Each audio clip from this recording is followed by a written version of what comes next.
Good morning everyone, welcome back to my channel. कैसे हैं आप लोग। तो फ्रेंड्स, आज है रक्षाबंधन और सबसे पहले आप सबको रक्षाबंधन की ढेर सारी शुभकामनाएं। बहुत बहुत बधाइयाँ आप लोगों को। और सुबह का मेरा सारा काम हो चुका है। तो काम शुरू करने से पहले किसी भी त्यौहार में मैं क्या करती हूँ कि उठ के सबसे पहले नहा के और सबसे पहले मैं खीर चढ़ा देती हूँ, क्योंकि सबसे ज़्यादा टाइम खीर बनने में ही लगता है और उसमें बहुत मेहनत नहीं करनी होती है। तो मैं चढ़ा के उसको छोड़ देती हूँ और बाकी का सारा काम करती रहती हूँ। तो जैसा कि आप देख सकते हैं, काफ़ी यमी, काफ़ी टेस्टी खीर बनके तैयार हो गई है। उसको बस बीच बीच में हिलाना होता है, तो वो मैं कर देती हूँ। और इसमें मैं सिर्फ चीनी और इलायची पाउडर डाली हूँ, क्योंकि ड्राई फ्रूट्स बच्चे नहीं खाते हैं, वो सारा निकाल के चुन के फेंकना पड़ता है उनको और मन से खा भी नहीं पाते हैं। तो इसलिए मैंने सिर्फ यहाँ पे इलायची पाउडर डाला है और उसके बाद मेरी खीर तैयार हो गई है। तो सबसे पहले खीर बनाने का मेरा कारण होता है कि एक तो जो खीर है वो टाइम टेकिंग है, और दूसरा कि किसी भी त्यौहार में मीठे में खीर मैं बनाती हूँ और भगवान जी को भोग लगाती हूँ। तो इसलिए सबसे पहले खीर बना के मैं हटा लेती हूँ।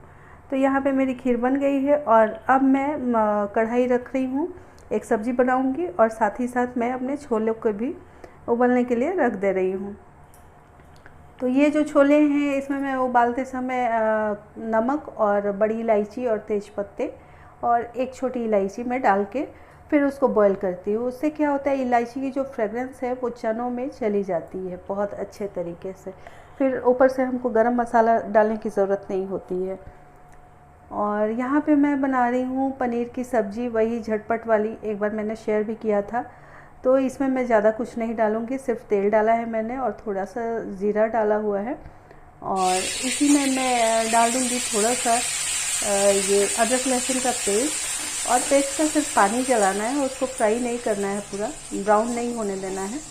तो इसका यहाँ पे पानी जल चुका है, तो उसमें मैं डाल दूँगी फाइनली चॉप्ड प्याज। एकदम फाइनली चॉप्ड है ये, आप देख सकते हैं, वो मैंने डाला है यहाँ पे। और प्याज को हल्का सा भून लूँगी।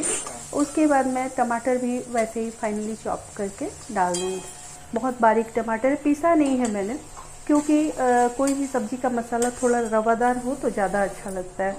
और ये पनीर के क्यूब मैंने काट लिए हैं। और यहाँ पे ये जो सब्ज़ी का आप कलर देख रहे हैं, थोड़ा सा टमाटर उसमें मेल्ट हो गया है और हल्का सा मसाला भून गया है। इस स्टेज पे हम इसमें नमक और हल्दी डाल देंगे और उसके बाद ढक के थोड़ी देर छोड़ देंगे।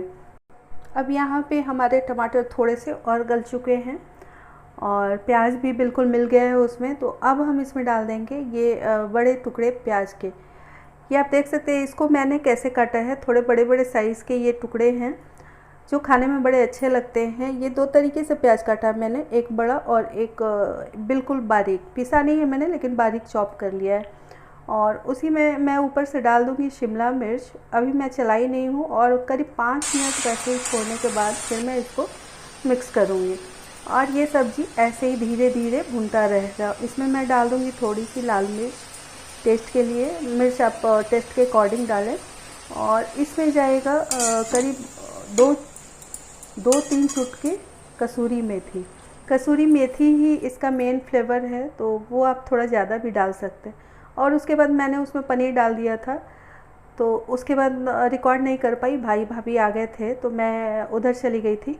तो वो सब्ज़ी बन गई थी और अब मैं यहाँ पे थोड़ा सा छोला भी बना ले रही हूँ। वो भी झटपट वाली ही सब्ज़ी है। बस मैंने प्याज लहसुन अदरक सबको भून लिया है, टमाटर भून लिया और फिर उसमें नमक हल्दी मिर्च, और इसमें थोड़ा सा मैंने किचन किंग डाला हुआ है। और उबालते समय मैंने जो बड़ी इलायची और तेज़पत्ते डाले थे, उसका बहुत अच्छा स्वाद उसमें आ जाता है।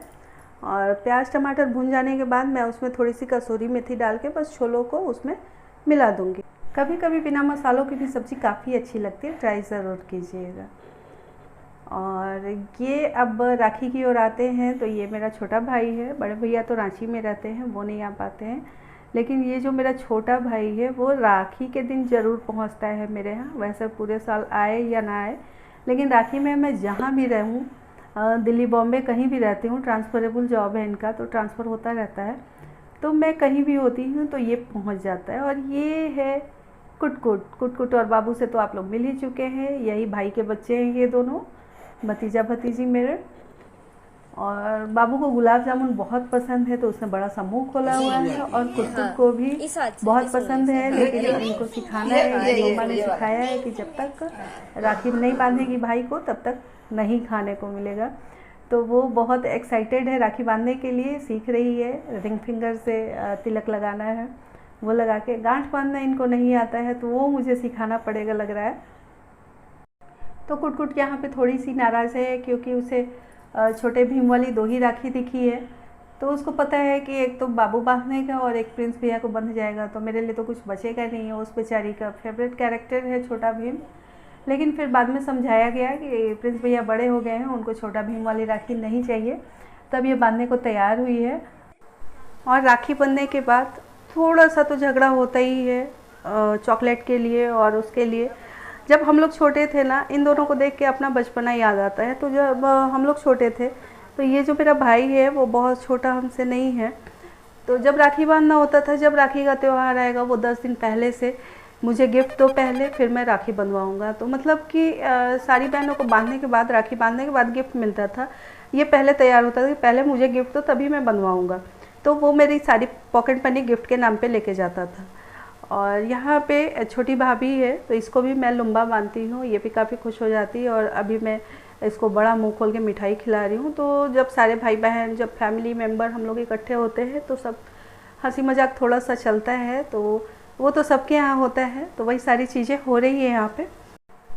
तो अब कुटकुट बाबू को राखी बांध रही है और बाबू भी बड़े प्यार से बंधवा रहा है उससे। और वो बाबू जो है ना बहुत सिंसियर है, वो चीज़ों को बड़े ध्यान से देखता है, उसको ऑब्जर्व करता है, ये कितनी गांठें देनी चाहिए, इतना छोटा छोटा चीज़ इतनी बारीकी से वो देखता है। और यहाँ पे कुटकुट को तिलक नहीं लगाना है, कुटकुट को भी राखी बांध रही हूँ मैं। बच्चे तो बच्चे हैं, लड़का लड़की क्या, तो हमारे यहाँ भाई भतीजा दोनों को राखी बांधी जाती है, तो हम लोग बांध रहे हैं। और फिर उसके बाद खाना मेरा बन चुका है, खाना भी तैयार है करीब करीब। लेकिन प्रिंस की भी बहनें आने वाली हैं, बाकी तो सारी बहनें उसकी दूर दूर हैं, तो सबने राखी भेज दी थी। लेकिन उसकी 2 दीदी यहाँ सामने रहती हैं, वो अभी आने वाली हैं, आई नहीं हैं, तो उन्हीं का वेट हो रहा है। जब वो आ जाएंगी तो जब वो भी राखी बांध लेंगी फिर हम लोग खाना खाएंगे। तो ये हैं प्रिंस की दोनों लेट लतीफ़ बहनें। दिन के 12:30 बज रहे हैं और ये दोनों खुद भी भूखी हैं और प्रिंस को भी भूखा रखी हैं, क्योंकि राखी बांधने के बाद ही खाना खाते हैं सब। तो वही ये जल्दी जल्दी इनको राखी बांध रही हैं। ये इसके डिम्पल दीदी है और ये है रिचा दीदी। इन दोनों से ही प्रिंस कुछ ज़्यादा ही अटैच है। बाकी की जो बहनें हैं वो तो दूर दूर रहती हैं, तो उनसे जब गांव जाते हैं हम लोग किसी फंक्शन में तभी इकट्ठे हो पाते हैं।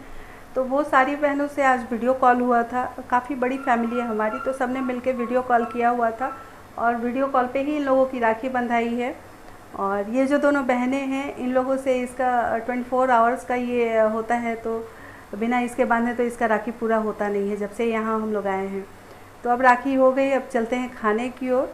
भूख भी बहुत ज़ोरों की लगी है। तो ये हमारा आज का मेन्यू, पनीर की सब्ज़ी है और आलू बैंगन बड़ी है और छोले हैं और खीर है, पूड़ी है, और साथ में मैंने बनाए थे थोड़े से चावल, क्योंकि त्यौहार में एक तो खाने में वैसे ही लेट हो जाता है, उसके बाद पूड़ी खा के अच्छा नहीं लगता है। और उसके बाद बगल में हमारे पूजा थी, तो फिर घर में बाकी सब लोग थे, तो मैं भी गई थी थोड़ी देर के लिए, मैं चली गई थी, ज़्यादा देर तो नहीं रुक पाई। लेकिन जब आरती हो रही थी उस समय मैं पहुंची, उसके बाद थोड़ी देर पहले पहुंची थी। तो यहाँ भी हम लोगों ने काफ़ी इन्जॉय किया। और फिर जब मैं वहाँ से आई तो ये लोग जाने की तैयारी कर रहे थे, तो फिर ये जा रहे हैं भाई, चूँकि उसको बाहर जाना था तो वो राखी बनवा के निकल गया था। जय भोलेनाथ, बाय बाय, बाय बाबू, जय गणेश। मेरे हस्बैंड जा रहे हैं, बाबू बाय,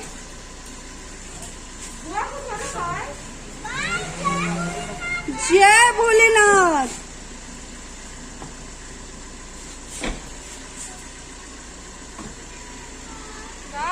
बाय।